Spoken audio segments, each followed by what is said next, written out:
l'examen de l'école. L'examen de l'école, il se fait à torse nu. On va commencer par l'inspection.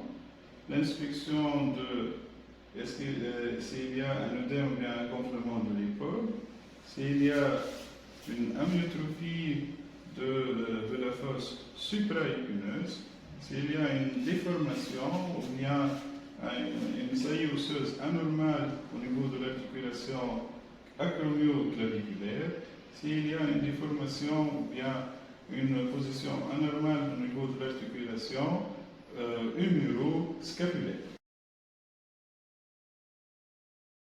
La palpation de l'épaule. Au niveau de la palpation de l'épaule, on va rechercher la clavicule, rechercher une mobilité anormale de cette clavicule ou bien s'il y a une déformation.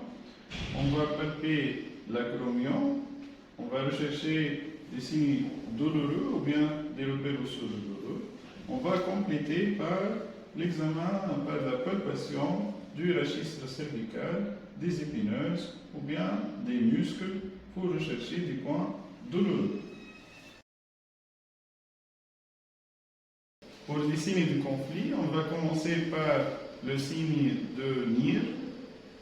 On va bloquer l'épaule à l'aide de la main gauche, avant-bras en pronation, et on va faire une antipulsion passive entre 160 et 120 degrés. En cas de conflit, ça va réveiller une douleur au niveau de l'épaule testée.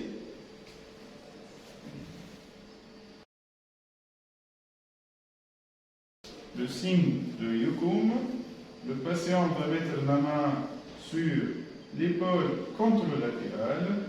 On va lui demander de faire une abduction contrariée qui va révéler une douleur en cas de conflit. Le signe de Hawkins, on va bloquer l'épaule testée à l'aide de la main gauche, en cas d'épaule droite, qui est mise sur l'épaule contralatérale, puis on va imprégner une rotation interne passive qui va réveiller une douleur au niveau de l'épaule testée en cas de conflit. Pour tester le muscle supraépineux, on va demander au patient de faire une abduction de 90 degrés avec une antipulsion de 30 degrés. Puis on va bloquer les deux avant-bras. On va demander au patient de faire une abduction contrariée qui sera douloureuse ou bien déficitaire en cas de lésion de muscle supraépineux. Le deuxième test pour le muscle supraépineux, c'est le drop arm test. On va demander au patient de faire une abduction des deux épaules à 90 degrés. On va tenir les deux avant-bras, puis on va relâcher brusquement. Si le patient ne parvient pas à maintenir l'abduction, c'est qu'il a une lésion du muscle supraépineux. Pour le muscle infraépineux, on va faire le signe de postillon. Le bras il est maintenu le long du corps, coude à 90 degrés. On va demander au patient de faire une rotation externe qui est contrariée, qui sera douloureuse ou déficitaire en cas de lésion du muscle infraépineux. Pour le muscle pectoral, on va demander au patient de faire une abduction à 90 degrés. Le coude est fléché à 90. Puis on va demander de faire une rotation externe contrariée qui sera douloureuse ou déficitaire en cas de lésion musculaire.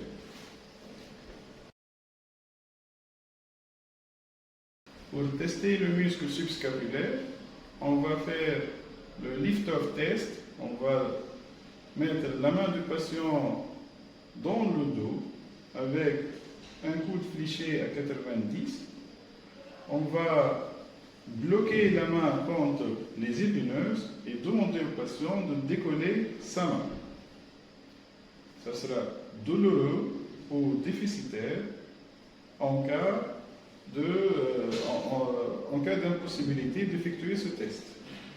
Pour le belly press test, on va demander au patient de mettre sa main sur le ventre, puis on va lui demander d'imprégner une pression sur l'abdomen sans fléchir le poignet. En cas de déficit de subscapulaire, le patient il va fléchir le poignet pour pouvoir faire une pression sur l'abdomen.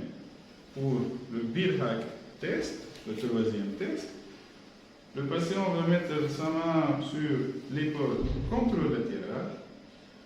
On va essayer de décoller la main. Si on y parvient, c'est que le subscapulaire est pathologique.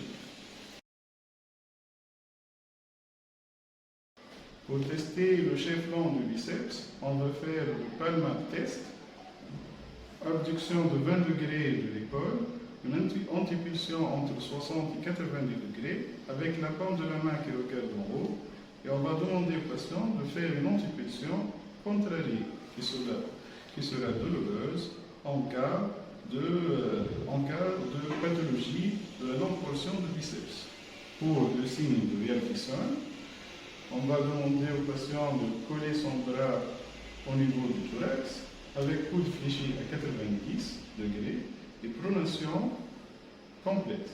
Puis, on va demander au patient de faire une supination contrariée qui sera douloureuse en cas de pathologie de la longue portion du biceps.